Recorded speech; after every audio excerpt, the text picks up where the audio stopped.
కృతజ్ఞత కోరికకి. ఎవరింట్లో అండి? చెప్పట్లేదండి. మరి ప్రేమతో కూడుకొని వచ్చిన మీ అందరికీ కూడా ప్రభు పేరిట వందనాలు తెలియపరుస్తున్నాను. కీర్తనలు 26వ కీర్తనలో దావీదు గారు ఒక మాట చెప్పారు, మనందరికీ ఒక మాట నేర్పిస్తున్నారండి. దయచేసి ఉన్న టైంలో త్వరగా చెప్పడానికి ప్రయత్నం చేస్తాను. 1వ వచనంలో, యెహోవా నేను యథార్థవంతుడనై ప్రవర్తించుచున్నాను, నాకు తీర్పు తీర్చుము, ఏమీయు సందేహపడకుండా యెహోవా యందు నేను నమ్మిక ఇచ్చి ఉన్నాను. యెహోవా నన్ను పరిశీలించుము, నన్ను పరీక్షించుము, నా అంతరింద్రియములను నా హృదయమును పరిశోధించుము. ఇక మీకు ఆ కీర్తన చదివితే చాలా డెప్త్ గా మాటలు ఉంటాయి. ఒకటి, దావీదు గారు ఎప్పుడు కోరుకునేది పరిశోధించుము, పరిశీలించుము, నా అంతరింద్రియములు నా హృదయమును కూడా పరిశోధించుము. ఎప్పుడైనా మన హృదయాన్ని దేవుణ్ణి స్కాన్ చేయమని అడిగారా? ఒక నిమిషం ప్రార్థన. మహాగణుడా, మహిమోన్నతుడా, మా ప్రియుడా యేసయ్య నీకు వందనాలు. ఇప్పటి వరకు నీ అమూల్యమైన మాటలతో మమ్మల్ని ఆదరించి ఉన్నారు. ఇంకా వెనకాటి వారుగా జీవించకూడదని, మా పితరులు చేసిన తప్పుని మేము అనుసరిస్తూ జీవిస్తే దానివల్ల మా బ్రతుకుకి ఉపయోగం ఉండదంటూ నైనా మమ్మల్ని హెచ్చరిక చేశారు. మరి 1 నిమిషాలు నీ జీవాహారంతో నైనా మమ్మల్ని బలపరచమని, మీ ఆత్మతో నన్ను నింపి నాకు సహాయంలో దయచేయమని, మీ బిడ్డలకు అర్థమయ్యే రీతిలో చెప్పగలిగిన జ్ఞాన వివేకాన్ని దయచేయమని ఈ ప్రార్థన యేసయ్య అతి శ్రేష్టమైన నామంలో మీకు సమర్పిస్తున్నాం తండ్రి, ఆమేన్. యథార్థ హృదయుడనై ఎలా నడుచుకుంటున్నానో పరిశోధించి పరిశీలించి పరీక్షించుము. ఈ 3 మాటలు ఎప్పుడు మన అనుదిన ప్రార్థనలో తప్పకుండా ఉండాలి. ఎందుకంటే మనందరము మన ఇష్ట ప్రకారంగా నడుచుకుంటాం, కానీ మనం ఎవరి ఇష్ట ప్రకారం నడుచుకోవడానికి ఈ లోకానికి వచ్చి ఉన్నామండి కదండి. మనుషుల కోసం పుట్టలేదు. మనుషుల మధ్య సంబంధాలు పెంపొందించుకొని నోవాహు దినముల్లాగానే ఒకరి తర్వాత అలాగా అభివృద్ధిలోకి వెళ్ళి ఈ లోకానికి పరిమితమైపోయి ఉండడానికి రాలేదు.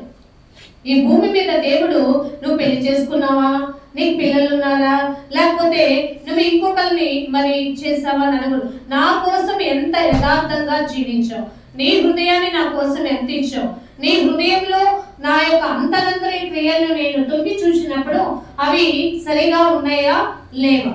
ఒకటి జాగ్రత్తగా పరిశీలన చేసుకుందాం. కొలసీయులకు రాసిన పత్రిక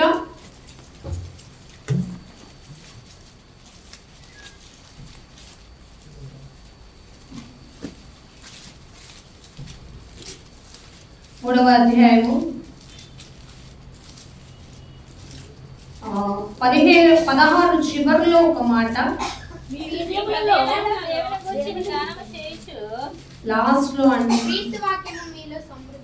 క్రీస్తు వాక్యము మీలో సమృద్ధిగా నివసింపనీయుడి. అర్థమైందండి? ఏ వాక్యం ఉండాలి మనకి? రక్షకుడు మనల్ని లోకానికి రక్షించడానికి వచ్చిన ఆ యొక్క దేవుడు మన హృదయంలో ఎలా ఉండాలి? ఆఫ్ కాదండి, అర్థమైందండి? సమృద్ధిగా. మనం ఆహారం సమృద్ధిగా తింటాం, దాహం వేస్తే నీళ్లు దాహం తగినే వరకు తాగుతాం కదండి. ఏదైనా ఇష్టమైనది ఉందనుకోండి, కూల్ కేక్ చాలా మందికి ఇష్టం అనుకోండి, అదేంటి తిని తృప్తి పొందే వరకు కూడా ఏం చేస్తారంటే దానిని తీసుకుంటూనే ఉంటారు కదా. ఆ తర్వాత దాని ఎఫెక్ట్ ఎలా ఉంటుందో మనకు అందరికీ తెలుసు. కానీ మన ఆరోగ్యాన్ని పాడు చేసే వాటికి ఆ కడుపు నిండా సమృద్ధిగా తిన్నాం అనుకోండి, మనం ఏమవుతాం? భుక్తాయాస పడతాం. కానీ దేవుడు ఏమంటున్నాడంటే, నేను మీ హృదయాలలో సమృద్ధిగా నన్ను నివసించడానికి ప్లీజ్ ఓపెన్ యువర్ హార్ట్ అంటున్నాడు. మీ హృదయాన్ని తెరవండి అంటున్నాడు. అది కనుక లేకపోతే మనలో ఏముండదు అంటే, ఒక మాట చెప్పేస్తాను చూడండి. ఎఫెసీయులకు రాసిన పత్రిక 5వ అధ్యాయం 21వ వచనం, క్రీస్తునందలి భయముతో ఒకని యందు ఒకడు లోబడి ఉన్నది. ఎప్పుడు మనం ఒకరి యందు నిజముగా నాలో క్రీస్తు వాక్యం ఉంది, నేను క్రీస్తు బిడ్డగా జీవిస్తున్నాను అంటే మనలో ఏ జీవితం ఉండాలట? లోబడే జీవితం ఉండాలి. సమాధానపడే జీవితం ఉండాలి. ఎందుకంటే మన అంతరంలో ఉన్న హృదయంలో ఉన్న క్రియల్ని ఎవరు పరిశీలన చేస్తున్నారు? గమనిద్దామండి. బయట అపీరెన్స్ మన ఇంటి వారు పరిశీలిస్తారు, మనం ఎలా ఉన్నాం, ఏం వేసుకున్నాం, ఇవన్నీ చూస్తూ ఉంటారు. కానీ మన హృదయంలో ఉన్న వారిది ఏంటో మన ఇంటి వారు సరిగా క్యాష్ చేయలేరు. కానీ పరమందున్న దేవుడికి మన హృదయంలో ఏముంది, మనం అసలు నీ యొక్క మరి తలంపులలోకి నీ మాట, దేవుని మాట రాకపోయినా, లేకపోతే చెడు తలంపులు నడుచుకుంటున్నా, ఇవన్నీ కూడా ఎవరు క్యాచ్ చేస్తున్నారట? దేవుడు క్యాచ్ చేస్తున్నారట. అందుకు ఉదాహరణగా ఒకరు నేను చూపిస్తాను, చూడండి. యెషయా గ్రంథం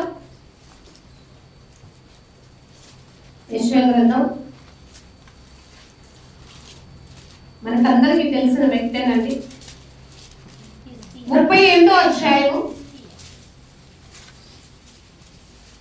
5-6 వచనాల్లో చదవడం లేకపోతుంది కాబట్టి దయచేసి నేను చెప్తాను, మీకు ఒకసారి వినండి.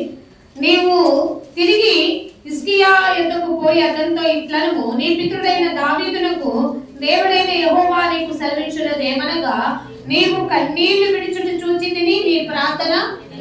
మనకి హిజ్కియా గురించి తెలుసు. హిజ్కియా దేవుని గురించి, మందిరాన్ని బాగు చేయడానికి తను రాజుగా ఉన్నప్పుడు ఎంత ప్రయాసపడాడో తెలుసు. కానీ అతనికి మరణకరమైన రోగం వచ్చింది. ఆ రోగం వచ్చినప్పుడు దేవుడు అతనిని ఏ విధంగా మరి ఆయుష్ని పెంచాడో, అతని యొక్క ప్రార్థనని ఎలా అంగీకరించాడో తెలుసు కదండి మనకందరికి. అయితే ఇతను దేవునికి కృతజ్ఞతాస్తుతులు కలిగి జీవించాడంటారా మీరు? కదా అండి. చూద్దాం. అయితే చూడండి 15వ వచనంలో, నేనేమందును, ఆయన నాకు మాట ఇచ్చెను, ఆయనే నెరవేర్చెను, నాకు కలిగిన వ్యాకులములు బట్టి నాకు సంవత్సరములందు నేను మెల్లగా నడుచుకొనును. ప్రభువా, వీటి వల్ల మనుషులు జీవించెదరు, వీటి వల్లనే నా ఆత్మ కూడా జీవించుచున్నది. ఎంత బాగా చెప్పుకున్నాడు కదండి. క్రీస్తు వాక్యం ఇతరులో చాలా బాగా సమృద్ధిగా ఉంది కదా. ఇతను చేసిన ఒక తప్పేంటో, దేవునికి కృతజ్ఞత కలిగి జీవించాడా లేదా అన్నది మీరు యెషయా గ్రంథం 39వ అధ్యాయంలోకి వెళ్తే 39వ అధ్యాయం 1వ వచనం చదవండి. బబులోను రాజును బలదాను కుమారుడునైన మెరోదాకును హిజ్కియా రోగి అయి బాగుపడిన సంగతి విని పత్రికలను కానుకను అతని యొద్దకు పంపగా, హిజ్కియా దూతలు వచ్చిన మాట విని వారిని లోపలికి రప్పించి తన ఇంటనేమి రాజ్యమందేమి కలిగిన సమస్త వస్తువులలో దేనిని మరుగు చేయక తన పదార్థముల గల కొట్టును, వెండి బంగారములను, గంధవర్గములను, పరిమళ తైలములు అన్నిటిని ఏది వదలకుండా బాగుపడిన తరువాత, అంటే దేవుడు తనకి 15 సంవత్సరాల ఆయుష్ను ఇచ్చిన తరువాత హిజ్కియాని పలకరించడానికి మరి మంచి కానుకలు తీసుకొని అక్కడికి వచ్చిన రాజులకి ఇతను ఏం చేశాడట? మొదటిగా వారి ఇంటికి వచ్చిన దేవదూతల్ని పిలుచుకొని వారికి తన రాజ్యంలో కానీ తన ఇంటిలో ఉన్న కానీ ఏది మరుగు చేయక, అసలు ఏం చెప్పాలని చెప్పండి. దేవుడు తనని బాగు చేశాడు. 15 సంవత్సరాలు, ఆషామాషి కాదు, ఒక రోజు కాదు, ఒక గంట కాదు, ఏకధాటిగా 15 సంవత్సరాల ఆయుష్ని ఇచ్చాడు. ఎందుకంటే తన యొక్క పశ్చాత్తాపాన్ని చూసి, మొరను చూసి, కన్నీటిని చూసి, ఎందుకంటే ఇప్పుడు చేసిన మరి ఇతను ఇక ముందుకి కూడా మంచి చేయాలనే ఒక ఉద్దేశంతో. కానీ హిజ్కియా ఏం చేశారట? తన గొప్పతనాన్ని చాటుకోవడానికి, అయ్యా ఇదంతా వచ్చింది నాకు దేవుని వలన అని చెప్పకుండా, తను ఓన్గా నేను ఏం సంపాదించుకున్నాను, ఏమేమి తెచ్చేసుకున్నాను అవన్నీ చూపించడానికి రెడీ అయిపోతే, అప్పుడు దేవదూతలకు అన్ని చూపించిన తర్వాత అక్కడ ఒక క్వశ్చన్ ఉంటది. 4వ వచనం చదివేద్దామండి. నీ ఇంట వారేమి చూచిరని అడుగగా, హిజ్కియా నా పదార్థములలో దేనిని మరుగు చేయక నా ఇంటనున్న సమస్తమును నేను వారికి చూపించి ఉన్నాను. యెషయా అడుగుతున్నాడు, అయ్యా హిజ్కియా ఏమేమి చూపించావయ్యా అంటే, అయ్యో నేను ఇంట్లో ఏది మరుగు చేయకుండా అన్నిటినీ చూపించేశాను. వావ్, గ్రేట్ హిజ్కియా, నువ్వు అన్ని చూపించావు. అంటే నీ అవుటర్ ఎక్స్పీరియన్స్ నువ్వు ఎలా అభివృద్ధి చెందావో చెప్పావు, కానీ అది కలిగి ఉండడానికి, నీకు ఆయుష్ రాయటానికి దేవుడు తన కృపను నిన్ను విడువక మరి ఎలా ప్రేమించాడో, నీ వ్యాకులతను ఎలా చూశాడో అని చెప్పుకున్న నీవే యెషయా గ్రంథం 38లో తిరిగి యెషయా 39లోకి వచ్చేసరికి నువ్వేం చేసావు తెలుసా? ఓ దేవదూతల ఎదుట నిన్ను నీవు ఎక్కువగా కనపరుచుకున్నావు. కానీ ఎవరికి ఇవ్వాలి అవకాశం? కేవలం దేవుని దయ వలన మాత్రమే నేను ఇది పొందుకున్నాను. మనందరం అనుకుంటాం కదండి, క్రీస్తు వాక్యం నాలో ఉంది, క్రీస్తు వాక్యం నాలో ఉందంటే నేను దేవుని కలిగి జీవిస్తున్నాను అని, లేదా క్రీస్తునందరి భయం కలిగి నేను జీవిస్తున్నాను అని. కానీ హిజ్కియాకి లేనట్టుగా, హిజ్కియా భయం కలిగి లేనట్టుగా మనము కూడా ఒకసారి అలా ఉంటున్నామేమో అని మనము ఆత్మ పరిశీలన చేసుకోవడం చాలా అవసరం. అయితే ఇతనిది ఏమైపోయిందో తెలుసా? యెషయా ఏం చెప్తాడంటే 6వ వచనంలో, రాబోవు దినములలో ఏమీ మిగలకుండా, అదేంటండి అంటే మొత్తం ఏమైపోతుందట? దేవుడు మనకి ఏం చెప్పాడు? ఈ భూమిలో నువ్వేం సంపాదించుకున్నా అది అంతా నిష్ప్రయోజనమే. కానీ ఈ భూమి మీద నువ్వు ఉన్నప్పుడే నీ శరీరంతోనే దేవుడు నీ ఆత్మకు ఒక తొడుగునిచ్చాడు కదా శరీరంతో. ఆ శరీరం ద్వారా దేవునికి ప్రీతికరమైనవి ఏంటో తెలుసుకొని దేవుని యొక్క ఇష్ట ప్రకారముగా నువ్వు జీవించగలిగినప్పుడే, చేయగలిగినప్పుడే నువ్వు దినదినాభివృద్ధిలోకి వెళ్తావు. నీ ద్వారా నాకు ఏమి రావాలని కోరుకున్నాడు? మహిమ రావాలని. కానీ హిజ్కియా తన గ్రేట్నెస్ కదండి, తన గొప్పతనాన్ని గురించి తెలియపరచాలనుకున్నాడు. వాక్యం అన్న లక్ష్యం ఇచ్చిన వారు తీర్చడం కాక. అర్థమైందండి? కొంతమంది ఇటు చూస్తున్నారు, కొంతమంది అలా వద్దండి. ఇప్పుడు అదే చెప్పుకుంటున్నాము, క్రీస్తు వాక్యము నీ హృదయంలో సమృద్ధి కావాలి. అప్పుడే నువ్వు ఆ వాక్యాన్ని బట్టి సమాధానం అనేది నేర్చుకుంటావు, నీతి అనేది నేర్చుకుంటావు, విశ్వాసంలో నుండి తొలగిపోక నిరీక్షణలో ఎదుగుతూ ఫలిస్తూ జీవించగలుగుతావు. క్రీస్తునందరి భయంతో నువ్వు ఎప్పుడు ఒకరితో ఒకరు లోబడిన జీవితంలో కలిగి ఉంటావు. అందుకని హిజ్కియా గారు ఎట్లయితే నాలో వాక్యం ఉంది, నేను దేవుని కలిగిన దేవుని ద్వారా 15 సంవత్సరాల ఆయుష్ను పొందాను అనుకున్న అతను తిరిగి ఏం కోల్పోయాడట? దేవుని యొక్క వాక్య జ్ఞానాన్ని మరి మర్చిపోయే వారిగా ఉన్నారు. చాలా మంది చెప్తారు, నేను దేవుని ఎరిగి ఉన్నానండి. ఏమనుకుంటున్నావు? పొద్దున్న లేస్తే నా స్టేటస్లు చూడు ఏముంటాయి? దేవుని వాక్యమే ఉంటదంటారు కదండి. స్టేటస్లకు పరిమితమా నీ వాక్యం? నీ హృదయానికి, నీ హృదయ శుద్ధికి అవసరం. వాక్యము నీవు హృదయంలో లేకపోతే నీవు జీవించుచున్నానని పేరు మాత్రం ఉంటది, కానీ నీవు చనిపోయిన లెక్కే. బాగా గుర్తు పెట్టుకోండి ఈ విషయం. హిజ్కియాతో అంటారు, మనం బాగా చెప్పుకుంటాం, హిజ్కియాకి 15 సంవత్సరాల ఆయుష్ ఇచ్చాడు, ఎంత గ్రేటో కదా. కానీ అదే అతను దేవునికి కృతజ్ఞతాస్తుతులు చెల్లించడానికి పోయి తన దగ్గరికి వచ్చిన దేవదూతలకి తన అవుటర్ అపీరెన్స్ కి ఎక్కువ మరి ప్రయారిటీ ఇచ్చి, ఇది దేవుని దయ వలన నేను పొందుకుంటున్నానని వారికి చెప్పకుండా, వారి ఎదుట దేవుని మహిమపరచకుండా ఉండడం వల్ల నువ్వేదైతే చూపించావో ఎన్ని ఒక్కదాటిగా యోగు గారికి కూడా అన్ని సమస్తాన్ని కోల్పోయాడు కదండి. కానీ యోగు సమస్తమును కోల్పోయినా కానీ దేవుని యందు నిరీక్షణతో నిరుత్సాహపడినా కానీ తనలో ఉన్న నాటుకున్న వాక్యము ద్వారా తిరిగి ఫలిస్తూ ఫలిస్తూ ఫలిస్తూ ఒక విశ్వాసం నుండి తొలగిపోక, ఇలాగ నా చర్మము చీకిపోయినా సరే సజీవుణ్ణి నేను తప్పకుండా ఆత్మీయ నేత్రాలతో నా దేవుణ్ణి చూస్తానని ఒక నిరీక్షణతో యోగు గారు ఉన్నారు. కానీ హిజ్కియా ఆ నిరీక్షణ సంవత్సరాల ఆయుష్నైతే అడిగాడు, కానీ తన యొక్క బాహ్యంగా చూపించుకోవడం వల్ల యెషయా చెప్తున్నాడు, ఒక్కటి కూడా మిగలకుండా సమస్తమును నువ్వు ఏమవుతుందంటే మరి నేటి వరకు నీ పితరులు సమకూర్చి దాచిపెట్టినదంతయు నీకేమైపోతుందట? ఉండనే ఉండదు. కాబట్టి ఒకటి గమనించండి, నేను దేవునికి కృతజ్ఞతాస్తుతులు చెల్లిస్తున్నానా లేదా? దేవుని గురించిన ఆశ్చర్య కార్యాలు నువ్వు అనుభవిస్తూ కూడా నీ యొక్క గృహంలో కృతజ్ఞత స్తుతి చెల్లించలేని స్థితిలో ఉంటే నువ్వేం ఆలోచిస్తున్నావు తెలుసా? వచ్చిన వారికి ఏం పెట్టాలా, వచ్చిన దైవజనులకు కానుకేమియాలా అని ఎంతుంటే నీ హృదయంలో వాక్యం ఉన్నట్ట నీవు క్రీస్తు వాక్యంతో ఫలిస్తున్నావా, శరీర ఆలోచనలతో ఫలిస్తున్నావా, ఒక్కటి చెక్అవుట్ చేసుకోవాలి. కానీ హిజ్కియాకి యోబుకి కంపేర్ చేసుకుంటే, వారిద్దరిని పోల్చి చూసుకుంటే, ఎవరు జాగ్రత్తగా దేవుళ్ళు ఎదిగారు, ఎవరు కృతజ్ఞత కలిగి జీవించారు, ఎవరు తిరిగి దేవుని యొక్క భక్తిలో ఎదుగుతూ దేవుని నుండి నిరీక్షణ కోల్పోక, విశ్వాసము నుండి తొలగిపోక, దేవుడిచ్చే దానికి శ్రమ అయినా, కరువైనా, ఖడ్గమైన ఏదైనా సరే నేను అనుభవిస్తాను నా దేవుని కోసం అని తనను తాను అర్పించుకున్న స్థితిలో ఉన్న వారిని ఎవరో గుర్తించుకోండి. లాస్ట్ ఒక వచనం చూపించిన క్లోజ్ చేస్తాను. మొదటి దశలోనికి రాసిన పత్రిక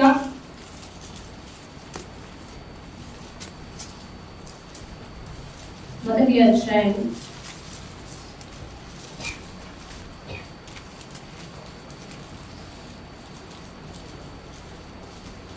13వ వచనం.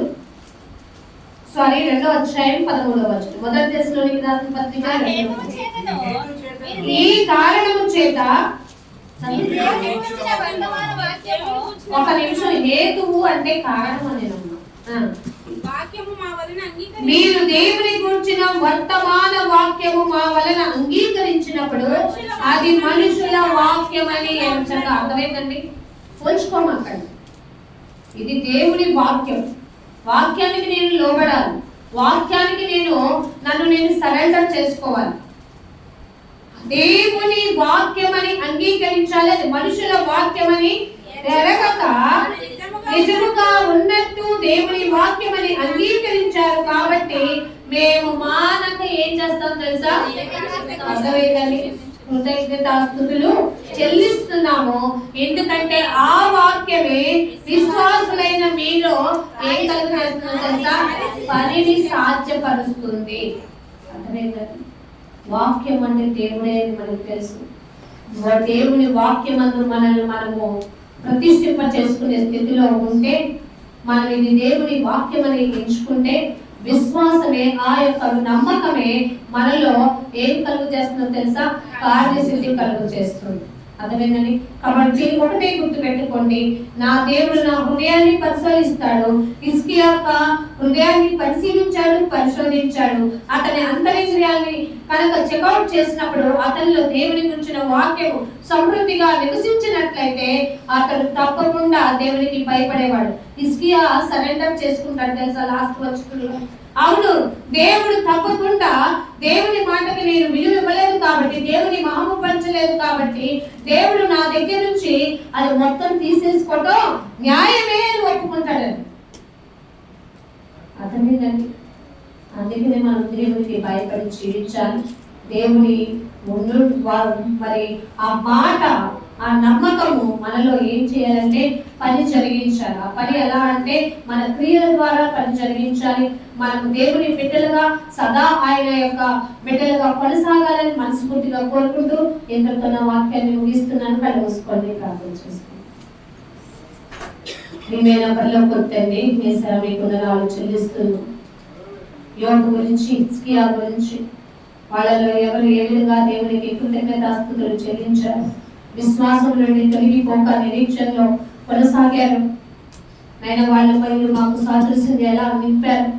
ఎవరిలో క్రీస్తు వాక్యము సమృద్ధిగా ఉందో, ఎవరు దేవునికి భయపడి జీవించారో, ఎవరు దేవుని వాక్యాన్ని అంగీకరించారో, ఈ 3 మాటల ద్వారా నైనా ప్రభా మీరు మాలో నైనా మేలుకొలుపుని దయచేసినందుకే మీకు వందనాలు.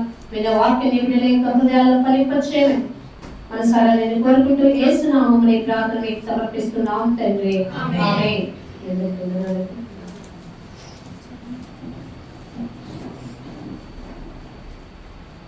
దేవుని నామములో దేవుడు మనల్ని అందరినీ ప్రేమించి ఇక్కడ సమకూర్చిన విధాన ప్రణాళికను బట్టి మీ అందరి తరఫున నాతో కలిపి దేవునికి కృతజ్ఞతాస్తుతులు చెల్లిస్తూ ఉన్నాను.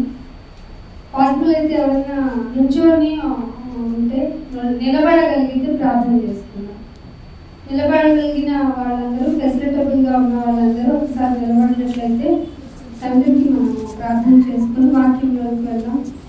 మహోన్నతుడా, మహాగణుడా, పరిశుద్ధుడా, ఎంతో అందరూ పిలుస్తున్నాయినా మా జీవితం మొత్తమునైనా నీ యొక్క ఆధీనంలో ఉండాలి. అందుకే మమ్మల్ని ఏర్పాటు చేసుకుంటున్నాము, అందుకే మమ్మల్ని ధనపరుస్తున్నాము. అయినా మమ్మల్ని బలపరిచిన విధానాన్ని బట్టి స్తుతులు స్తోత్రం చెల్లించుకుంటున్నాం. ఆయన రోజుకు ఎన్నో మాటలు విన్నాం, రెండు ప్రసంగాల ద్వారా పెద్దల ద్వారా మరిన్ని మాటలు నేర్చుకొని మేము ధైర్యంగా మా భూములకు వెళ్ళి అయినా ఇంకా నిన్ను నమ్ముకున్నందుకు అయినా మేము ఏమి భయపడము, మా యొక్క జీవితం అంతా నీ కొరకే అనేటువంటి ధీమాను కలిగి బ్రతికి భాగ్యం అనుగ్రహించండి. నువ్వు నీ బిడ్డలు ఆశ కలిగిన ప్రాణాన్ని తృప్తిపరుస్తానన్నారు. నేను సమయోచితమైన జ్ఞానంతో మేము ఈ లోకంలో నడవాలి కనుక అంటే ధన్యతను పొందటానికి మరికొన్ని మాటలు తెలుసుకొని అయినా ఎందుకు ఈ కృతజ్ఞత అనేది కూడా మేము అవగాహన కల్పించుకొని నీ కొరకు బ్రతకడానికి మమ్మల్ని అందరినీ ఆయుత్తపరచమని ఇదిగో నేను ఇక్కడ సిద్ధపడిన వారే పరలోకానికి వెళ్తారు కనుక ఏ భేదము లేదు కనుక అందరము ఒకటే కనుక క్రీస్తు సంఘమై ఉన్న మేమందరము ప్రభు నీ తట్టు తిరగబడి వాక్యం చేత సరిచేసుకుని ఈ వాక్యం చేతనే ఆదరింపబడి ముందుకు సాగిపోయే బాధ్యతను మా అందరికీ ప్రసాదించమని ఇదిగో పరిశుద్ధాత్మదేవ మీ సహాయం నాకు ఎంతైనా అత్యవసరము నాయన. ఇదిగో నీ మాటలు చెప్పాలంటే ఈ లౌకిక జ్ఞానం సరిపోదు, నీ జ్ఞానం ఎంతైనా అవసరము కనుక తండ్రి నన్ను మీ సాధనముగా వాడుకుంటూ మమ్మల్ని బలపరిచి స్థిరపరచమని యేసుక్రీస్తు వారి అతి పరిశుద్ధమైన నామమున ఈ ప్రార్థన విన్నపములు అడిగి వేడుకుంటున్నాం మా పరమ తండ్రి. Thank you all of you. Please కూర్చోండి, దేవుడు మిమ్మల్ని దీవిస్తారు. చిన్న కంఫర్ట్ కోసమే కూర్చోమన్నాను. చాలా మంచి మాటలు విన్నారు. దేవుని యొక్క మాటలు వినటము అనేది చాలా చాలా ప్రాముఖ్యతతో కూడుకున్నది. అందుకే దేవుడు చెప్తూ చేయగలవాడు ఆత్మ చెప్పుతున్న మాటలు చేయగలవాడు వినాలి. ఆత్మ చెప్తుంది ఇక్కడ అరుణ గారు. అది కైండ్ ఇన్ఫర్మేషన్ మీరందరూ జాగ్రత్తగా వినాలి అంటే ఇక్కడ చెప్తుంది అరుణాలే, అక్కడ చెప్తుంది జ్యోతిలు, ఇక్కడ చెప్తుంది శ్రీనివాస్, ఇక్కడ ఏదో ఒకటి మీరు మనుషుల్ని కనుక ఆధారం చేసుకొని మీరు మాటలు వింటే వాళ్ళ ఫ్యాన్స్ అయిపోతారు. జాగ్రత్తగా వినండి. అక్క చెప్తే బాగుంటుంది, అమ్మ చెప్తే బాగుంటుంది, పాస్టర్ గారు చెప్తారు, అలా అసలు మీ మైండ్లోకి రావడం. చెప్పబడుతున్న మాట వాక్యము ఆత్మ చెప్పిస్తున్నారు. మీకు అవసరము, నాకు అవసరము కనుక. సో మనం ఎలా ప్రిపేర్ అవ్వాలి అంటే తండ్రి ఇక్కడికి వచ్చాను, వీళ్ళేదో థ్యాంక్స్ గివింగ్ అంటున్నారు, మరి నా జీవితంలో వాట్ యు ఆర్ డూయింగ్ అనేది నువ్వు ప్రశ్నించుకొని నీకు నువ్వు ప్రేయర్లో కనుక సంసిద్ధత కలిగి ఉంటే దేవుడు ఖచ్చితంగా మీతో మాట్లాడతాడు. అందుకే సామెతల గ్రంథము 3వ అధ్యాయము, అందరూ బైబిల్స్ ఓపెన్ చేసుకోండి. బైబిల్ ప్రకారం మాటలు ఉన్నాయో లేవో చూడండి. అలా లేని ప్రకారం మీరు జాగ్రత్తగా నన్ను అడగవచ్చు అనేది మనవి. సామెతల గ్రంథం 3వ అధ్యాయానికి రండి. సామెతల గ్రంథం 3వ అధ్యాయము 5వ వచనం. నీ సొబుద్ధిని ఆధారం చేసుకొనక నీ సబుద్ధిని ఆధారము చేసుకొనక నీ పూర్ణ హృదయముతో యెహోవా యందు నమ్మిక ఉంచుము. దేంతో ఉంచాలి? మీ మందిరానికి వస్తే నాకు మేలు జరుగుద్ది కాదు, వాళ్ళ మందిరానికి వెళ్తే మేలు జరిగింది కాదు. ఏ విషయ పరంగా అయినా నువ్వు ఎక్కడికైనా వెళ్ళి పరధ్యానంగా ఉండొచ్చు, కానీ దానివల్ల నష్టం ఉండొచ్చు, లాభం ఉండొచ్చు, ఏమి జరగచ్చు, జరగకపోవచ్చు. దాన్ని మళ్ళీ మళ్ళీ మళ్ళీ మనం ప్రాఫిట్ చేసుకోవచ్చు, చేసుకోనుకోవచ్చు.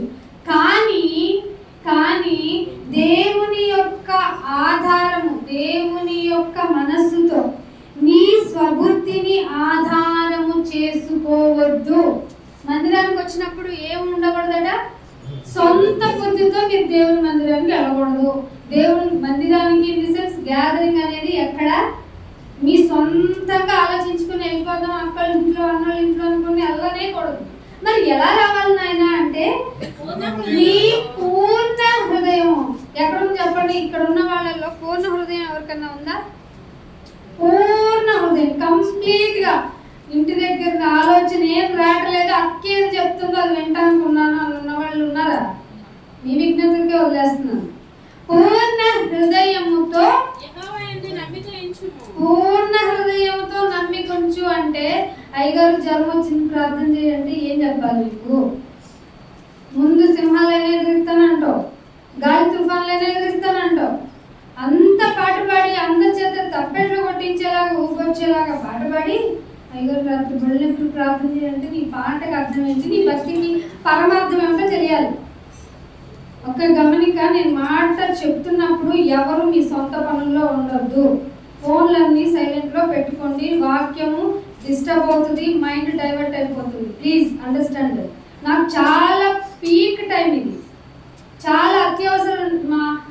యాక్చువల్గా మేము అసలు 3-4 మంత్స్ నుంచి పెట్టడం లేదు అక్కడ ఓపెన్ మీటింగ్. అంత క్లిష్ట పరిస్థితిలో ఉన్నాం. పెద్దల ద్వారా హెచ్చరిక ద్వారా ఇక్కడ మిమ్మల్ని అందరినీ గ్యాదర్ చేయించింది ఆత్మవారు. ఏ ఆత్మ? పరిశుద్ధాత్మ వారు. ఎవరి ద్వారా? తండ్రి అయిన దేవుని ద్వారా వాక్యమును మనకి ప్రకటించడానికి కుమారుడు రెడీ అయి ఉన్నారు. కాబట్టి కొంచెం నేను ఎక్కువ తీసుకోను, వాక్యం మీద కాన్సన్ట్రేట్ చేయండి. ఇది మీ ఆత్మలకు చాలా బలమైన ఆహారం. మీ శరీరానికి ఎంత మంచి పుష్టికరమైన ఆహారాన్ని తింటూ బ్రతికేసి నేను చాలా హెల్తీగా ఉన్నాను అనుకుంటున్నారో అంతకు మించి the quality of spiritual food నేను మీకు ఇవ్వగలుగుతాను బై గాడ్ గ్రేస్. కాబట్టి వినండి, హృదయము ఏ హృదయంతో ఇవ్వాలంట? కంప్లీట్ గా. ఇక్కడ సగం ఫోను, అక్కడ సగం మాటలు, అక్కడ ఇది, ఇక్కడ ఇది వాక్యములో ఉండకూడదు. దేవుని కోసం నువ్వు వచ్చావంటే కంప్లీట్ నీ అటెన్షన్ ఇక్కడ ఉండాల్సింది. లేకపోతే నువ్వు ఇన్కంప్లీట్ పర్సన్. ఇన్కంప్లీట్ వారు ఎవరు? మీరెవరో నాకు తెలియదు, పొండు పెట్టుకు అంటాడు దేవుడు. అవునా కదా అంటాడు. సో మనం జాగ్రత్తగా ఉండాలి అంటే ఏం పెట్టాలి? మన కంప్లీట్ గా ఉన్న హృదయాన్ని దేవునికి ఇచ్చి ఏమంటున్నాడు ఆ మాటలు కంప్లీట్ చేయండి. యెహోవాయందు నమ్మిక పూర్ణ హృదయముతో. నీ స్వబుద్ధితో కాదు. నేను ఇది ఇచ్చేస్తావా, అలా చేస్తాను, అది చేస్తావా, ఇది చేసేస్తాను, ఇది ఇచ్చామనుకో నేను అది ఇస్తాను. ఈ మనుషులతో అగ్రిమెంట్లు చేసుకున్నట్టు మనం చేసుకోకూడదండి. నువ్వు కంప్లీట్ గా నమ్మాలి, అప్పుడే నువ్వు చూడగలవు. అలాంటివి చాలా చాలా చాలా చూసాం. యాక్చువల్గా ఎవ్రీడే నేను థ్యాంక్స్ గివింగ్ ఇస్తాను దేవునికి, సెకండ్ టు సెకండ్. అలాంటి గొప్ప కార్యాలు మా దేవుడు మా పట్ల, మా కుటుంబం పట్ల, ఇంకా మా చుట్టుపక్కల వాళ్ళందరూ ఎవరైతే దేవుని వాక్యాన్ని సాత్వికంతో అంగీకరించారో వాళ్ళందరి పట్ల ది బెస్ట్ మెరాకిల్స్. అంటే ది బెస్ట్ అంటున్నానంటే ఆత్మపరంగా ఏవైతే మనకి అవసరమో అవే దేవుడు చేయించాడు. క్లిష్ట పరిస్థితులు, ఎలాంటి పరిస్థితుల్లో తెలుసా?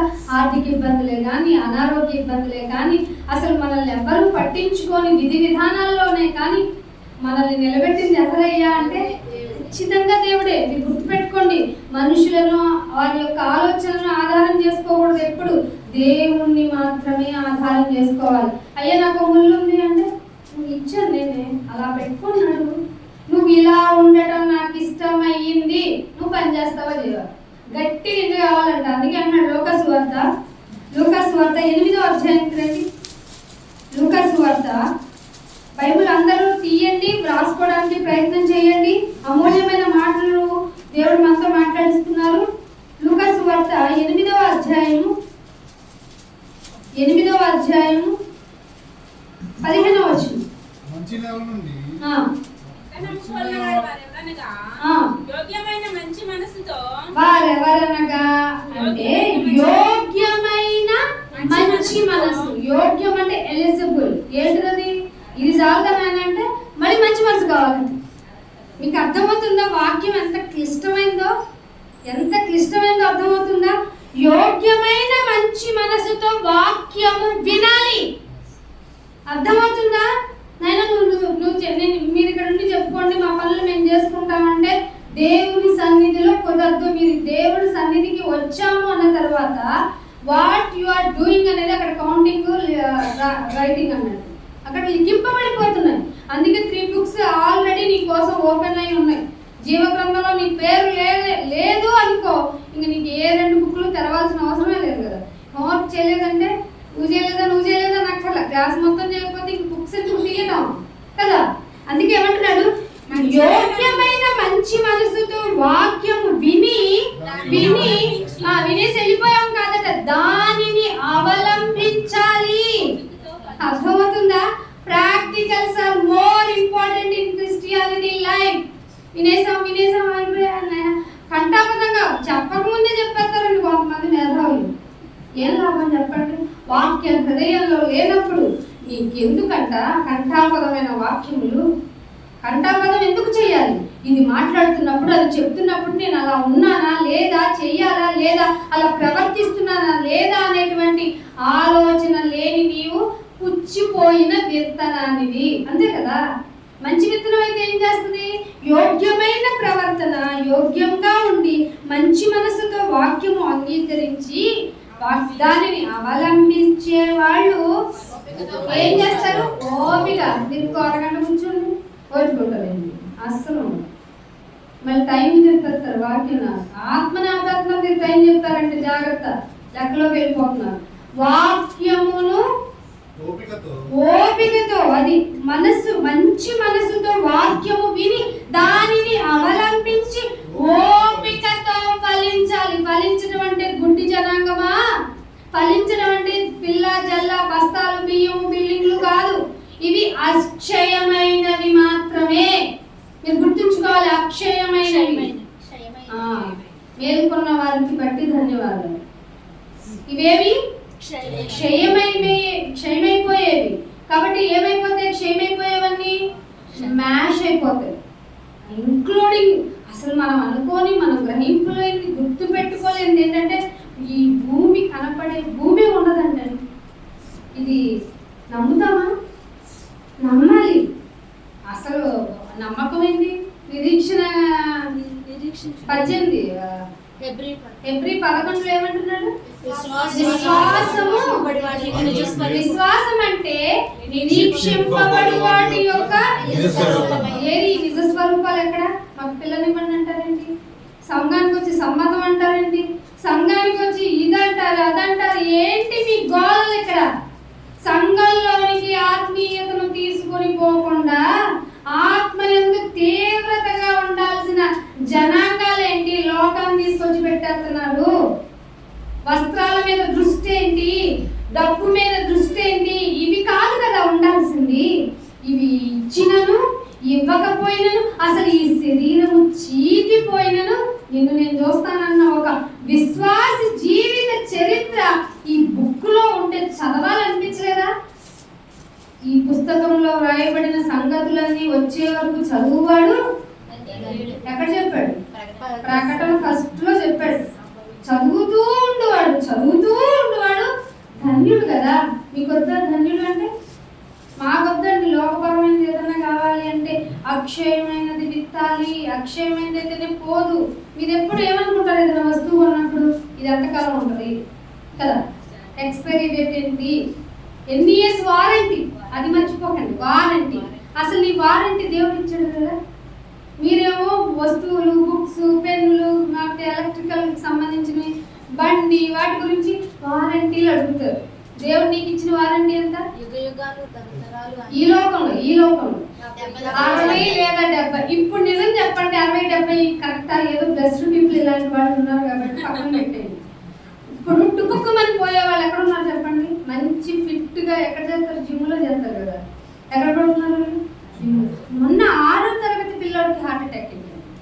6వ తరగతి పిల్లవాడికి. వాడికి ఏం టెన్షన్స్ ఉంటాయి? వాడు ఎంత సీరియస్ గా తీసుకున్నాడో హోంవర్క్ చేయాలి, ఎంతగా అయిపోయిందో.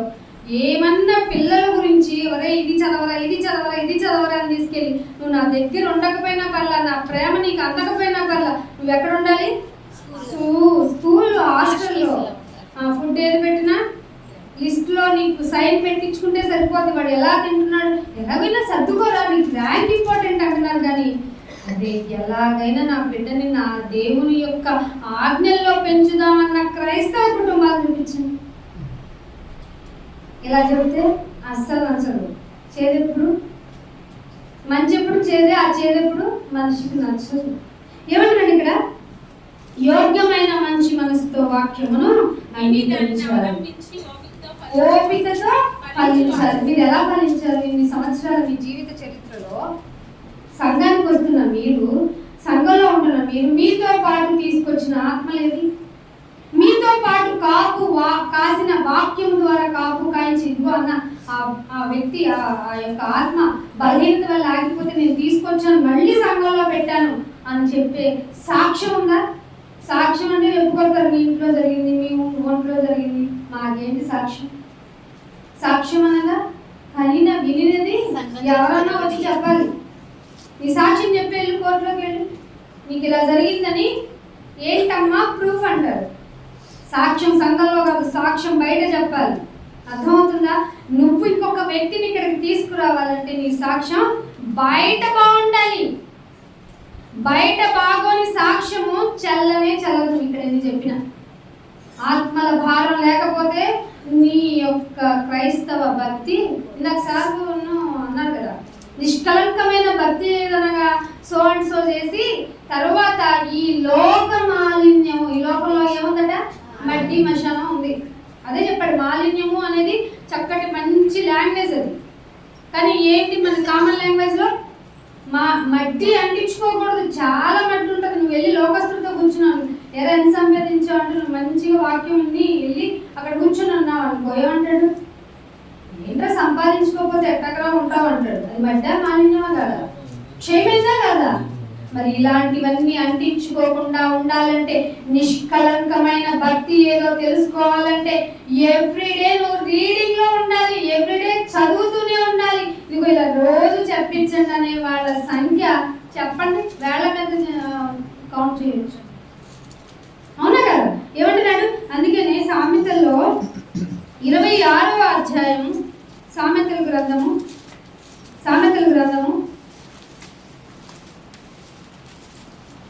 26వ అధ్యాయము, సామెతల గ్రంథము 26వ అధ్యాయము 23వ వచనం చూడండి. ఒక చెడు హృదయము ఈ రెండు కలుస్తాయా? అవునా? కలపని మీకు తెలుసు కాబట్టి కలిసేటట్టు జీవితాన్ని గడుపుతున్నారు ఈ లోకంలో క్రైస్తవులు. బయట వాళ్ళు మారుద్దామని అంటే మన ఇంటిని సరి చేసుకోవాల్సిన పరిస్థితి వస్తుంది. మీ సంఘం వేరు, మా సంఘం అని. క్రీస్తు పౌలు వాడా? క్రీస్తు విభజింపబడి ఉన్నాడా? పౌలు గారిలోనే మొదలైంది ఆ బాధ.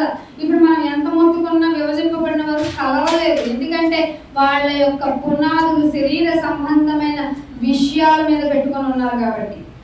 అర్థమవుతుందా? ఇక్కడ ఏమంటున్నాడు? చెడు హృదయము ప్రేమగా మాట్లాడు పెదవులు కలిగి ఉన్నారంట. ఒక కాంబినేషన్ ఆఫ్ పీపుల్. వాళ్ళని ఏమంటున్నాడు? మట్టి పెంకు మీద సిల్వర్ కోటింగ్. ఇప్పుడు సంఘంలో సిల్వర్ కోటింగ్ పాట్స్ బాగా వచ్చేసింది. ఎంత ప్రేమగా మాట్లాడతారు. హృదయం చూస్తే అయ్యి బాబోయ్, మనకు తెలుస్తుందండి హృదయపు ఆలోచనలు మనుషులకు తెలుస్తాయా? మరి ఎవరికి తెలుస్తాయి? దేవుడు నువ్వు ఏది తలుచుకుంటావు కూడా ముందే తెలుస్తుంది ఆయనకి. అంత గొప్ప శక్తిమంతుడు ఆయన. అలాంటి శక్తి గల మహాదేవుడు నీకు ప్రేమ చూపిస్తుంటే అంతలోకి అయిపోయాడా? అంతేనండి. లోకంలో కూడా చూడండి, ప్రేమ చూపించే వాళ్ళు చులకన ఎక్కువ అవుతారు. అదే వాళ్ళని విసిగించే వాళ్ళు, వాళ్ళు ఇబ్బంది పెట్టేవాళ్ళు, వాడితో ఎందుకు వాడితో జాగ్రత్తగా ఉండాలని వాడితో బాగుంటారు. కానీ ప్రేమగా ఉన్న వాళ్ళని ఎక్కువ విసిగించే సమాజంలో మనం ఉన్నప్పుడు మనం జాగ్రత్తగా ఉండాలి. మన కాంబినేషన్ చెడు హృదయమా, ప్రేమగా మాట్లాడే పెదవులు, రెండిట్లో ఏది? నులివెచ్చగా ఉంటే దేవుడు ఏం చేస్తానన్నాడు? ఏం చేస్తానన్నాడు? చెప్పలేం కదా. మాట్లాడి అసలు చేయగలమా? మనం ఎక్స్పెక్ట్ చేయగలమా? ఎదుటివాడు పక్క నుంచి మన మీద కాకుండా వాడికి స్ప్లిట్ వచ్చి ఊచుకున్నా కూడా వాడేదో నన్నే అన్నాడు అనుకొని ఫీల్ అయిపోయే రకాలం అంత సైకలాజికల్ గా వీక్ పర్సన్స్ మనం. మరి దేవుడు ఇది ఎంత షాక్ వస్తుంది. దేవుడు మనల్ని ఇంత బాగా చూసుకుంటున్నప్పుడు పెదవులు ప్రేమతో ఉన్నాయా లేకపోతే చెడు హృదయంగా ఉన్నాయా? ఆలోచన చేసుకోండి. ఇదేంటి కృతజ్ఞత కూడిక అని చెప్పి ఇవన్నీ మాకు చొరకలేస్తుందని అనకండి. నేను నా పాటల్లోనే ఉన్నాను, ఫ్రిడ్జ్ దాటలేదు. దేవుడి యొక్క మాటలు మీకు అవసరము. మేము అలా లేము, మీరు ఉండొద్దు. అలాంటి వారిని దేవుడు ఒప్పుకోడు. చెడు హృదయము, ప్రేమగల పెదవులు. ఎంత బాగా బాగుంటారు. అటు వెళ్ళేమంటారు చెప్పండి? ఈ టీం ఎదురు అక్కడ ఉంటుంది పో అంటారు లేదా? ఇది నేను జస్ట్ ఎగ్జాంపుల్. మీ లాంగ్వేజ్లో ఇంకా చాలా బాగా ఉంటాయి, చాలా బాగా ఉంటాయి. ఇది కరెక్టా? ఉండొచ్చా ఇలాగా? యథార్థత లేకపోతే, నీ బ్రతుకులో యథార్థంగా ఉండకపోతే నీ భక్తి వల్ల నీకేంటి ప్రయోజనం? అందుకే ఏదైనా చిన్న ఆపద వచ్చింది అనుకోండి భయం వేసేస్తుంది. దేవుడు ఒక సవాల్ వేశాడు, నీ భక్తి నీకు ధైర్యాన్ని పుట్టించదా. చాలా పుట్టించిందండి మాకు. అసలు నా లైఫ్ పీరియడ్ లో నేను శ్రీనివాస్ గారితో ఇంట్రడక్షన్ అయిన తర్వాత ఫస్ట్ టైం ఆయన ఇల్లెస్ ప్లస్ హాస్పిటలైజేషన్, అది కూడా ఇంకా ఐవి పెట్టడం. అసలు ఫస్ట్ ఎక్స్పీరియన్స్ ఎలా ఉంటుంది చెప్పండి. ఏదైనా నాకు ఇప్పుడు నేను ఇలా వాక్యం ఎంత విస్తృతంగా చెప్పగలుగుతున్నాను, దేవుని మాట ఎంత లోతుగా తీసుకెళ్తున్నానంటే మొదటి కారణం ఆయనే, ప్రోత్సహించింది ఆయనే. అలాంటి ఆయన వ్యక్తి బెడ్ మీద పడిపోయారు అనుకోండి, అది ఏంటో తెలియదు, స్ట్రక్ టైఫస్ అన్నారు, అదైతే చాలా డేంజరు. మరి అది సప్రెసివ్లో ఉంది, టైఫాయిడా ఏంటా అని తెలియకుండా 15 రోజులు హాస్పిటల్లో ఉన్నాం. అది అనుకునే లోపు మదర్ ఇన్ లా గారి ప్రాబ్లం, 1, 2, 15 రోజులు తినడానికి ఓపిక లేదు, ఏడవడానికి అంతకన్నా ఓపిక లేదు. అలాంటి సిచ్యువేషన్ని ఈ ఇయర్లో ఫేస్ చేసాం. ఆయన వాక్యంలో ఎక్కడ తడవలేదు, బెదరలేదు, అస్సలు తగ్గలేదు. మా భక్తి మాకు ధైర్యాన్ని పుట్టించింది. మీకు శ్రమలో మీ భక్తి ధైర్యాన్ని పుట్టిస్తుందా లేదా? ఈ దేవుడి తరపు నుంచి నేను అడుగుతున్నాను. నాయనా ఇది చెయ్యండి, ఇష్టమైతేనే చేయండి, మీ చిత్తమైతేనే చేయండి అని మాట పెదవుల నుండి వస్తుందా మీకు? అసలు ఇప్పుడేదో మేము బ్లెస్ అయిపోయామని కాదు, ఇప్పుడు క్లిష్ట పరిస్థితిలోనే ఉన్నాము. కానీ అన్ని బాగున్నప్పుడు పెట్టడం వేరు, ఏ ప్రాబ్లం ఉన్నా దాన్ని అణిచిపెట్టుకొని దేవుని మాటను ముందుకు తీసుకెళ్ళడం అనే ప్రయారిటీగా పెట్టుకున్న విధి విధానం వేరు. వాళ్ళని ఆలోచిస్తాడు దేవుడు. అందుకే చెప్తున్నాను చూడు, కీర్తనల గ్రంథం 31 కీర్తనలు 31వ కీర్తన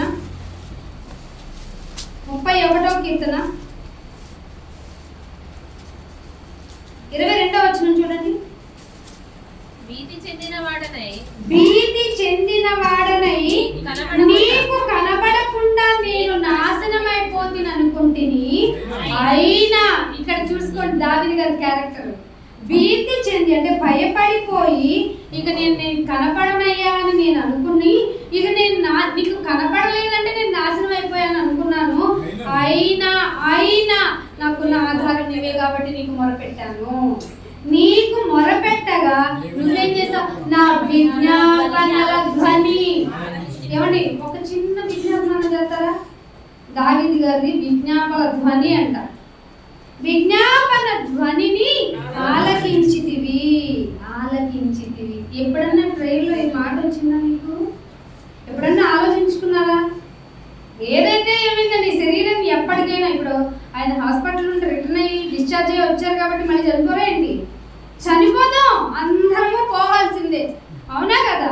నరులందరూ వెళ్ళిపోవాలి, అది దేవుడు నియమించిన విధి కదా. మరి అలాంటప్పుడు నీ భూమి మీద నువ్వు బ్రతికే విధానము ఆయన కొరకు లేనప్పుడు నేను ట్రై చేయాలి. అందుకే దేవుడు ఒక మాట చూపిస్తున్నాడు.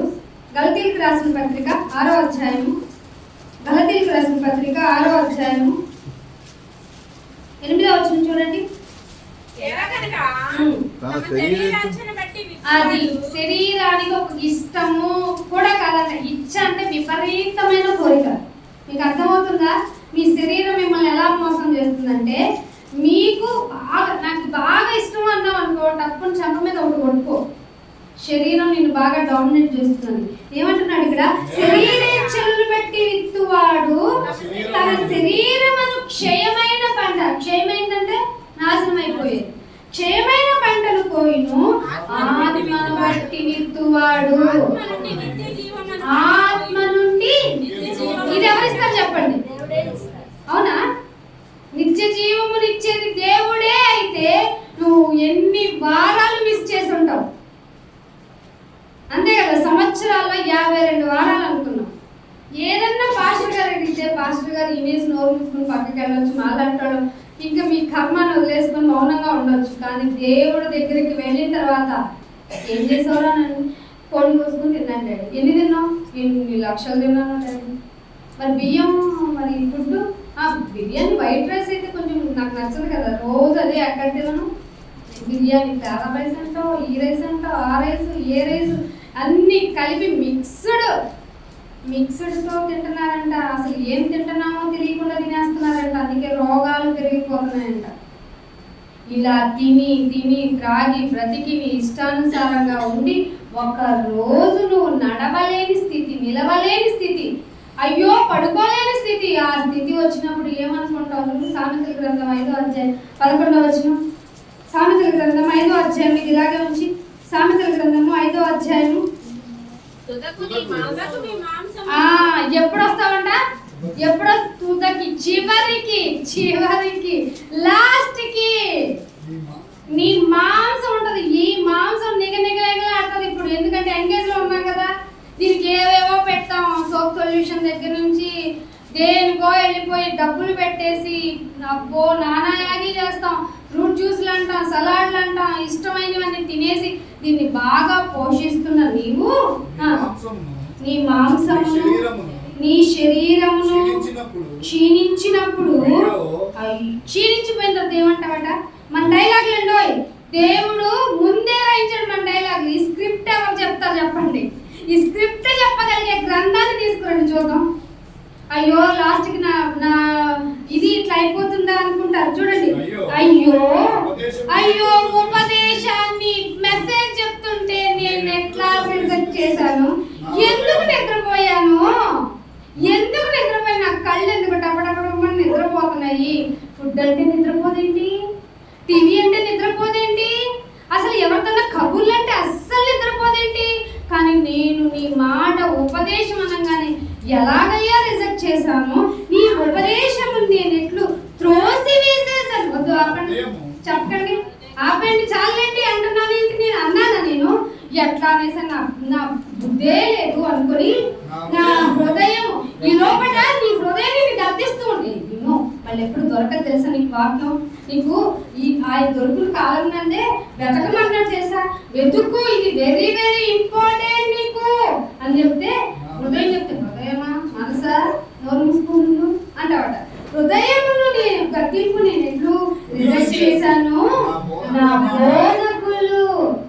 వాళ్ళు చెప్తేనే పోదా, మేము చెప్పేది బాగుంది కదా. మేము కూడా నుంచుంటే గంటలు గంటలు చెప్పగలం. చెప్పండి, చెప్పచ్చు. చెప్పడం ఎంతసేపు అండి? ఈజీగా నిలబడి గంటలు గంటలు మీరైనా చెప్తారు. కానీ ఆత్మ ప్రకారంగా మీరు అన్నట్టు ఇందాక ఫస్ట్ వచనం చదివించాను, వాక్య ప్రకారంగా ప్రవర్తించేటప్పుడు నీ మనసు నీతో చేసే యుద్ధాలు ఉంటాయి కదా, అవి గెలిచి వస్తేనే వాక్యం బాగా చెప్పగలుగుతుంది. అందుకే అనుభవపూర్వకమైన జ్ఞానము. మీకు పర్సనల్ ఎక్స్పీరియన్స్ కావాలి వాక్యము.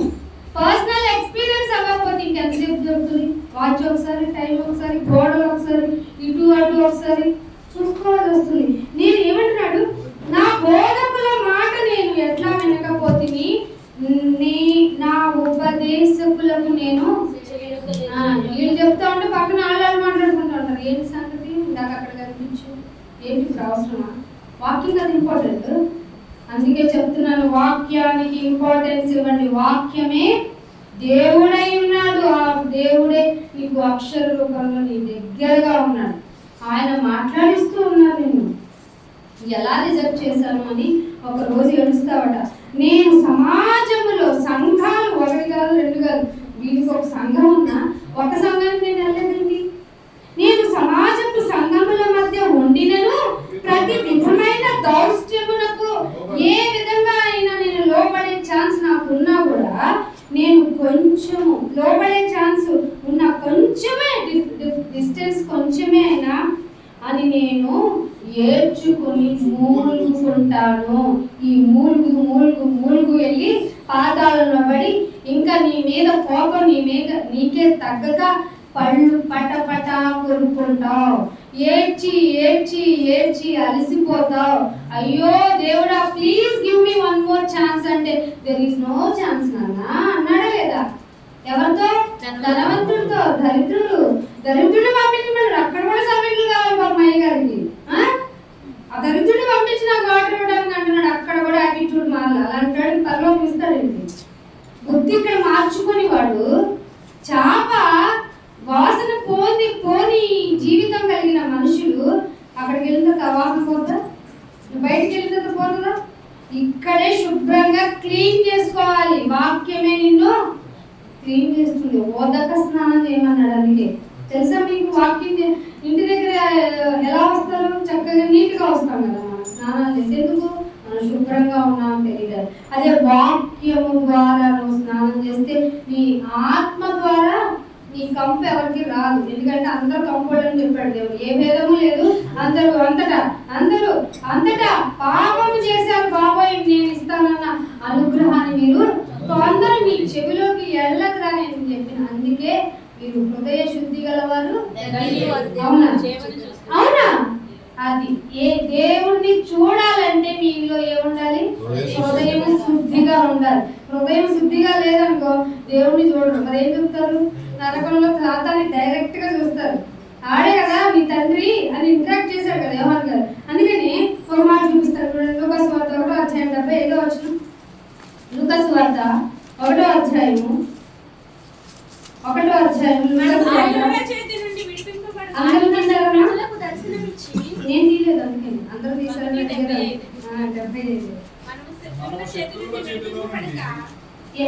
మనము శత్రువుల చేతిలో నుండి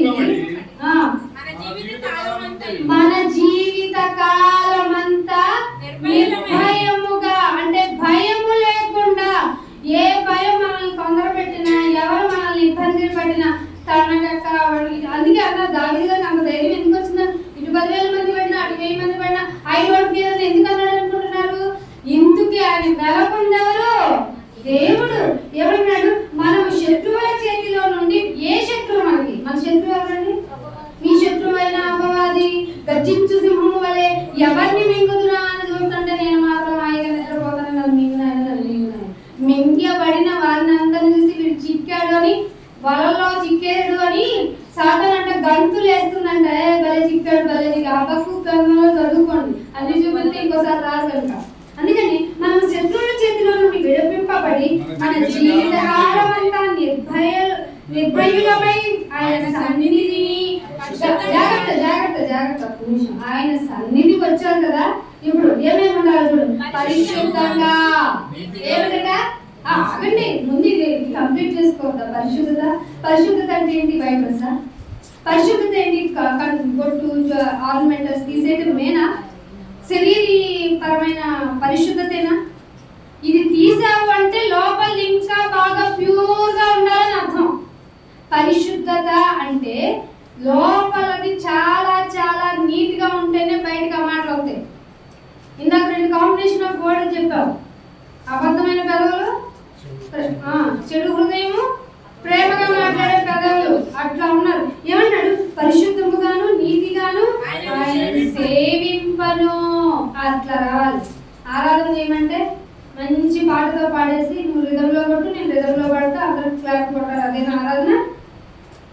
పరిశుద్ధముగా నీతిగా, పరిశుద్ధముగా నీతిగా ఆయనను సేవించుటకు అనుగ్రహించాడు ఈ రక్షణ. అర్థమైందా? రక్షణ ఎందుకు వచ్చిందంటే క్రిస్మస్ కోసం మాత్రమే కాదు. క్రిస్మస్ మీరు చేసుకోకూడదు, సంఘంలోకి వచ్చిన వాళ్ళు అన్నీ చేసుకోవాలి. ఎందుకంటే వాళ్ళకి రక్షణ లేదు కాబట్టి. ఎంత గొప్ప ధన్యతయో మాకు ఇన్ని రోజులు తెలియలేదని వాళ్ళు చేసుకోవాలి పండుగ. మీరేమో అవి మర్చిపోయి బిర్యానీలు అనుకుని నిద్రపోతే ఎట్లా? ఆ రోజు రండి, ఇంకా 4 వీధుల్లో చెప్తాం. చెప్పనిస్తున్నారు వీధుల్లో? చెప్పనివ్వరండి. మరి మద్యం షాపులు ఉంటే ఎందుకు మాట్లాడరు?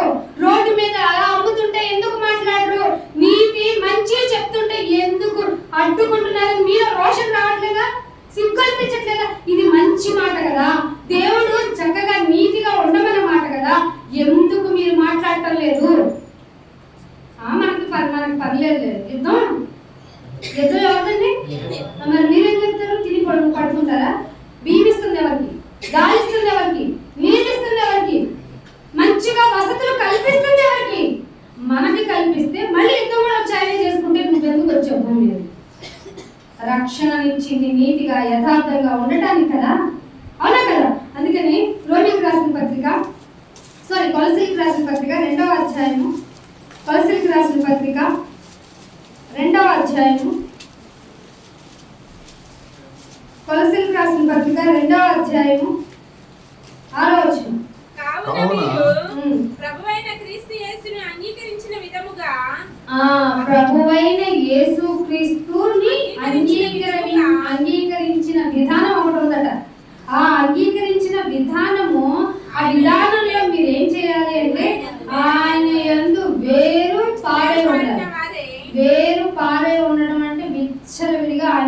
అంటారు. పాస్టర్ గారు వచ్చినప్పుడు ఎప్పుడు ఇదే వింటా ఉంటావా, ఇప్పుడు వచ్చిన మా వార్తలు అనేది అంటారు. వేరు పారాలంటే అనుక్షణం ఆయన మాట వింటూ ఉండాలి. దివారాత్రులుగా ఆయన వాక్యంను చదివితే సరిపోతేటి, చదివితే సరిపోతా ఏంటి, మరి ఏముండాలి? అవలంబన. అవలంబన అది ప్రతిరోజు జరగాలి. అది ప్రతిరోజు జరగాలి. ప్రతిరోజు జరగకపోతే నాలో ఉన్న చెడు వచ్చేస్తుంది బయటికి. ఒకరోజు పేలిపోద్ది ఆ చెడు. అమ్మ ఏంటి వాకింగ్ ఏంటది, వాకింగ్ చెప్తుంది, వాక్యంలో ఉంటుంది, సంఘానికి వెళ్తుంది, ఎట్ట మాట్లాడేసింది ఏంటి అని చెప్తారు సాక్ష్యం బయట. అర్థమవుతుందా? అందుకే మన ఎమోషన్ కంట్రోల్ అవ్వాలంటే మన పిచ్చి ఉంటుంది. మనకు ఒక అంతేకాదు అందరికీ పిచ్చి పీక్లోనే ఉంటుంది. ఆ పిచ్చిని కంట్రోల్ చేయాలి అంటే వాక్యం ఒకటే ఆధారము. అందుకే ఏమంటున్నాడు? వేరు పారై ఇంటి ఇల్లు ఎలా కట్టబడుతుందండి? ముందు ఏమేస్తారు? ఒకటి ఒకటి ఒకటి బిల్డ్ అవుతూ ఉంటుంది. అది ఒక రోజులో అవుతుందా? ఒక రోజులో అవుతుందా? కదండి. సంవత్సరాలు పడుతున్న ఇల్లు కట్టాలండి. ఆఫ్టర్ ఆల్ మీరు ఉండే చిన్ని ఇల్లు పైన చూస్తే నువ్వు కనపడవు, ఇల్లు కనపడవు. అసలు శాటిలైట్ లో నుంచి చూస్తేనే భూమి చిన్న బటన్ సైజ్ లో కన్నా ఇంకా తక్కువ మీ కంటికి కూడా కనపడదు. ధూళి కనం తెలుసా? శూన్యంలో ఉంది ఇది. దీనిలో కట్టుకున్నాం మనం, కట్టుకొని బిల్డప్ తీస్తాం మనం, ఎంత అనుకున్నది అది అస్సలు సంబంధం లేదు. ఇంటి వలె వేరి ఇంటి వలె కట్టబడుచు మీరు నేర్చుకొనిన ప్రకారముగా. ఎక్కడ నేర్చుకోవాలి? ఎక్కడ నేర్చుకోవాలి? మీ ఇంట్లో ఉంటే కుదరదు, నీకేం అర్థం కాదు. సంఘానికి కొంతమందిని దేవుడు అనుగ్రహించాడు, ఇస్తాడు, పౌలు గారికి ఇచ్చినట్టు. అలా సంఘానికి వస్తే ఆత్మపరమైన ఆలోచనలు మీకు తెలియచేయబడతాయి. అది నేర్చుకొనిన ప్రకారము విశ్వాసమందు ఒక్క రోజులో ఉండదటండి. ఒక్క రోజులో ఉండదట విశ్వాసం. నమ్మానయ్యా రక్షణ పొందాను అదే విశ్వాసం కాదు. విశ్వాసమందు స్థిరపరచబడుచు. మళ్ళీ ఇక్కడ ఇది చేసాం. ఇప్పుడు స్థిరపరచబడుతున్న మాకు దేవుడు ఇచ్చింది ఏంటంటే కృతజ్ఞతాస్తుతులు చెల్లించుటయందు. ఇక్కడ ఏమన్నా చెప్పాడా? మీరు బాగా ఆశీర్వాదం మీకు మేలు జరిగినప్పుడే కృతజ్ఞత చెల్లించండి అని చెప్పాడు. ఇక్కడ ఏమన్నా మేలు జరగకపోయినా దేవుడే కదండి. మేలు జరిగినా జరగకపోయినా దేవుడే. అందుకే కృతజ్ఞతాస్తుతులు చెల్లించుటయందు ఒక్కరోజు చేయకూడదట, విస్తరించాలి. అంటే రేపు కూడా పెట్టాలి, ఎల్లుండి కూడా పెట్టాలి, అవతల ఎల్లుండి. ఇలా నా జీవిత కాలం అంతా కృతజ్ఞతాస్తుతులు చెల్లించుటయందు విస్తరించుచు ఆయన యందే నడుచుకుంటూ ఉండాలి. నడుచుకుంటూ ఉన్నాడు అని చెప్తే హాను నడుచుకుంటూ వెళ్ళిపోయాడు కాబట్టి ఆయనకు మరణం లేదని చెప్పుకునే మహానుభావుల మధ్య ఉన్నాం, వాళ్ళతో జాగ్రత్తగా ఉండండి. ఇక్కడ కూడా మనల్ని ఏం చెప్పాడు? నడుచుకుంటూ ఉండండి. నడుచుకుంటూ ఉంటే ఆయన ఏదో ఒక రోజు నీ లెక్క పూర్తయిన తర్వాత నేను తీసుకెళ్తాడు. అర్థమవుతుందా? అందాక జాగ్రత్త కలిగి ఉండాలి. లేకపోతే ఏమవుతుందో చూడండి. లాస్ట్ ముగించేస్తాను. జఫన్యా గ్రంథము 2వ అధ్యాయము. జఫన్యా గ్రంథము 2వ అధ్యాయము మొదటి నుంచి. అనలేదండి, మీరు జాగ్రత్తగా ఉండండి. ఈ మాటలు నావి కావు, బైబిల్లోనే ఉన్నాయి. ఏం చెప్తున్నాడు దేవుడు? సిగ్గుమాలిన జనులారా కూడి రండి, కూడి రండి. బుద్ధి లేదా వరకు మనం కాదు, దేవుడే అంటున్నాడు. సిగ్గుమాలిన జనులారా కూడి రండి. పొట్టు గాలికి ఎగిరిపోయినట్లు టైం అయిపోతుందా నాన్న? గతించిపోయింది. పోయిన టైం తీసుకురండి. ఇప్పుడు నాకు 2024 కావాలి, సరే కదా? ప్రార్థన చేయండి గట్టిగా. ఏదైనా చేసేస్తారు కదా దేవుడు. అవుతుందా? గతించిపోతుందంటే తిరిగి రానిది అని. ఎవరిది గతించిపోతుంది? మన టైం. ఎలాగా? పొట్టు వలె. మరి ఇంకేంటి? ఇది పోయింది, ఇలా జరగాలి, అలా జరగాలని ఏంటి మీ ప్రార్థనలు? క్షయమైన దాన్ని ఎందుకండి విత్తుతున్నారు? అక్షయమైన దాన్ని విత్తుకోండి, నిత్య జీవం ఇస్తాడు ఆయన. ఏమంటాడు ఇక్కడ? సిగ్గుమాలిన జిల్లాగా కూడి రండి, పొట్టు గాలికి ఎగిరినట్టు సమయం గతించున్నది. విధి నిర్ణయం ఒకటి ఉంది. Everybody please carefully. విధి నిర్ణయం ఉంది. నా తలరాత విధి రాత అంటారే, అవన్నీ కానే కాదు. ఒక విధి రాత ఉంది. ఆ విధి రాత కాక మునిపే యెహోవా కోపాగ్ని మీ మీదకి. అది యెహోవా అంటే దేవుడు అని అర్థం. ఈ యెహోవా కోపాగ్ని మీ మీదకి రాక మునిపే మిమ్మును శిక్షించడానికి ఒకటి ఉందట, ఉగ్రత దినము. తెలుసు కదా మీకు, ఈ పరిచయం కదా ఈ వాడు. యెహోవా యొక్క ఉగ్రత దినము రాకముందే ఎందుకునైనా కూడి రావాలి. ఎందుకు పద్దాక ఐదో కనపడి పద్దాక ప్రాథమిక గుడికి ఉగ్రత దినము నుండి కాపాడుకోవడానికి. జనులారా, మీరు మంచివాడు అయితే మంచివాడు, నేను అనలేదు దేవుడు అన్నాడు సిగ్గుమాలిన వాళ్ళు కదా. ఈ మాట అనలేము, కానీ దేవుడు రాయించడం చెప్పాలి. అంటే ఎంత కఠినమైన మనసులు అయిపోయింది మనుషుల్ని. అందుకే అలా ఆ మాట అంటున్నాడు, ఒకవేళ దేశములో సాత్వికులై ఆయన న్యాయ విధులను అనుసరించి నడుచుకునే సమస్త దీనులారా మిమ్మల్ని బట్టే నేను ఈ భూమిని దీన్ని చిక్కుతున్నాను. అందుకని యెహోవాను ఇదేమైనా మేము సమస్త దీనత్వంతో మేము నిన్ను ప్రైడింగ్ చేస్తున్నాగా, కాదు నన్ను వెతుకుతూనే ఉండండి. ఒక చోట నీకు అర్థమవుతాను, ఇంకొక చోట నేను సంశయాన్ని కలగజేస్తాను, ఇంకొక చోట అధికంగా నేను ఆశీర్వదించినట్టు కనపడతాను, ఇంకొక చోట నీకు ఏమీ లేదురా అనిపిస్తాను. ఇలా నేను నీకు అర్థం అవ్వాలి అంటే వాక్యాన్ని ఇందాక ఎక్కడ ఎలాగో అంగీకరించమని చెప్పారు. స్వబుద్ధితో ఆలోచించుకుంటే దేవుడు అర్థం కాదు. సొంత ఆలోచనతో అర్థం చేసుకోకండి. సొంత ఆలోచన ప్రకారం మీ జీవితాన్ని గడుపుకుంటే ఆయన అర్థం కాదు. అందుకే అంటున్నాడు, మీరు యెహోవాను వెతికిన ఎడల వెతికాం కదా అని నేను కాలు వేసుకోకూడదట. మళ్ళీ ఏమై ఉండాలట? వినయం చూపించాలట. వెతికి వినయము గలవారే. మళ్ళీ నీతిని అనుసరించాలి. మళ్ళీ ఈ మాట 3 సార్లు వచ్చింది మీరు చదివిన రిఫరెన్స్ లో. వినయము, వెతకాలి, నీతిని అనుసరించితే మీరు కూడా విర్రవీగుతున్నారేమో. మీరేమో నన్ను వెతికారు ధన్యులు, మీరు గొప్పవాళ్ళు అనుకుంటున్నారేమో. కాదు, వినయము చూపించి నిర్భయముగా నీతిగా నన్ను వెతికితే ఆ ఉగ్రత దినాన్ని మీరు అక్కడి నుండి మీరు దాచబడతారు. దాచబడాలా అవుతా? కరోనా టైంలో ఎంతమంది దాక్కున్నారు? అందరూ దాక్కున్నారు. ఎందుకని? అమ్మో మనకు ప్రాణం అంటే భయం కదా, రోగం వచ్చేస్తుందని. మరి నరకం అంటే భయం లేదా? నరకం గురించి ఆలోచన లేదా? అయ్యో, ఈ భూమి మీదకి వచ్చినప్పుడు తెలిసింది కదా మనకి, ఏమండి ఈ రోజు ఉంటాయి రేపు పోతాయి కష్టాలు, ఈ రోజు ఉంటుంది రేపు పోతుంది రోగం. మరి ఈ రోగాలు కష్టాలు వీటి గురించి కాదండి మీరు ఆలోచన ఉండాల్సింది. ఇవి జరిగినా జరగకపోయినా అంటే నేను అక్కడికి వెళ్ళిపో. ఈ లోపు దేవుడు నేను భూమి మీదకి పంపించాడు అంటే ఆయన ఉగ్రత దినమున తిరిగి రాబోతున్నాడు. ఆ రాబోతున్న టైంకి బిఫోర్ కొన్ని కార్యాలు భూమి మీద జరగాలి. అది నీ ద్వారా నా ద్వారా జరగాలి. అందుకే ప్రతి శరీరికి వారి క్రియలు చొప్పున ఫలితం ఇస్తానన్నాడు. ఏం చేస్తున్నాం? మీ క్రియ ఏముంది ఆయన దగ్గర చెప్పుకోవడానికి? మంచి చేస్తేనే కృతజ్ఞత కూడి కాదు, మంచి జరగకపోయినా అది ఎందుకు జరిగిందో ఆయన చిత్తమే అని గ్రహించుకొని వినయ మనస్కులే ఉంటే ఉగ్రత దినాల నుంచి మనం కాపాడబడతాం. అంటే ధన్యత మీ అందరికీ దేవుడు దయచేయాలని కోరుకుంటూ ఇంతటితో నా మాటలు ముగిస్తున్నాను. ఒకసారి కళ్ళు మూసుకోండి. మీలో ఏమైనా రియలైజేషన్ అనిపిస్తే నాయన నేను శరీరపరంగా విత్తను, ఇంకా దేవుడుగా నువ్వు నాకు ఇచ్చిన ఈ గొప్ప రక్షణను కాపాడుకుంటాను, అంతవరకు కాపాడుకునే వారికి ధన్యునట్లుగా హృదయ శుద్ధి కలిగి ఉంటాను, నేను చూడాలని ఆశ ఉంది. ఒకసారి చిన్న ప్రార్థన చేస్తాను. కళ్ళు మూసుకుని తండ్రి ఇంకెంత వందనాలు చూపించుకుంటున్నాను. ఈ బిడ్డను ఇప్పుడు ఓపికగా కూర్చోబెట్టారు.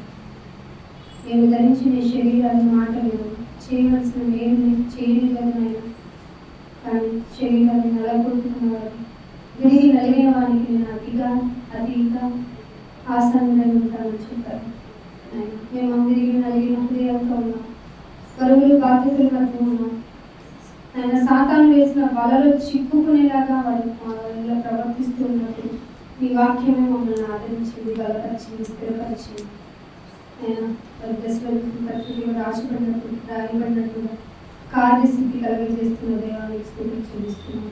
ఈ బిడ్డలందరితో ఈ మాటలు పంచుకోవడానికి ఆయన కష్టంలోనైనా దేవుని కొరకు ఎలా ఉండగలవచ్చో మాకు తెలియజేస్తూ మమ్మల్ని సాక్షులుగా ఇచ్చిన విధానాన్ని బట్టి స్థితులు చెల్లించుకుంటాం. వచ్చిన ప్రతి ఒక్క ఆత్మను బట్టి స్థితులు చెల్లిస్తున్నాం. వారి యొక్క హృదయం నీ వైపు తిప్పబడడానికి సహాయం చేయండి. చేదు వేరును తీసివేయండి.